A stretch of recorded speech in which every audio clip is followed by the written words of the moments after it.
We usually perceive of costs as something that should be kept as low as possible. But remember, costs reflect the highest valued opportunity given up when we choose an option. Thus, when you have attractive alternatives, your choices will be costly. Should you take that job at Starbucks to have more money while you're a student? Or should you take an extra course so that you can complete your college degree more quickly? Both options are attractive.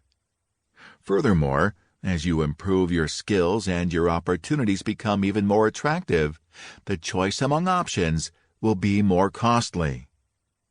In contrast, your costs will be low when you have very few good choices. For example, a very effective way of reducing the cost of listening to this book is to get thrown in jail with it so that listening to it is the only opportunity you have other than staring at the walls. This is obviously a bad idea. It would reduce the cost of doing one thing, a very desirable thing in our opinion, by eliminating your opportunity to do many other attractive things. You make yourself better off by increasing your opportunities, not by reducing them.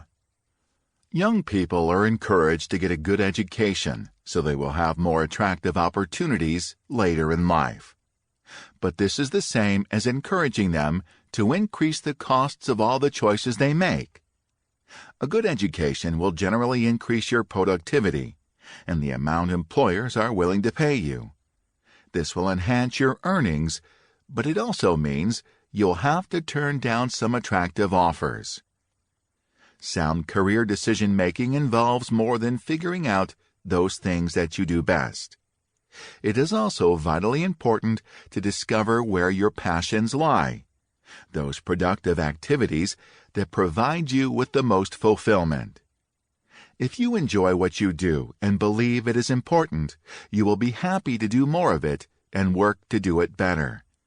Thus, competency and passion for an activity tend to go together. Moreover, real wealth is measured in terms of personal fulfillment. For example, the authors of this book, all economists, have found it satisfying to find answers to economic questions and to express what we know in ways that can help others better understand the corners of the world that we have examined professionally.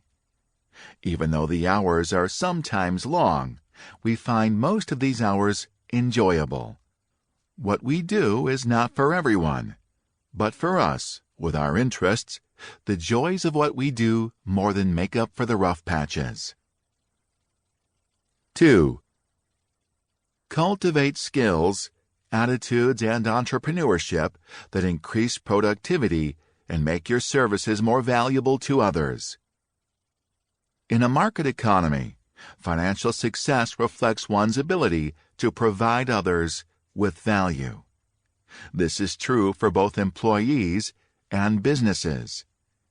If you want to achieve high earnings, you had better figure out how to provide others with services they value highly.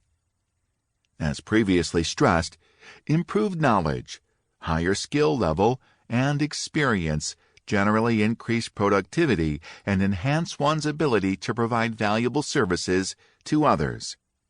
As a result, investments in human capital, education, training, and other forms of skill acquisition can improve both productivity and earnings. But other personal attributes also influence productivity. Two of the most important are personal attitudes and thinking entrepreneurially. The importance of these two attitudes as a source of productivity is closely related to what psychologists call emotional intelligence, EQ. Many psychologists now believe that EQ is more important than IQ as a determinant of personal success. Even economists often overlook these two vitally important sources of personal productivity. Let's consider each of them. How does one's personal attitude impact productivity and success? Consider the following simple thought experiment. Suppose an employer is evaluating two potential employees. The first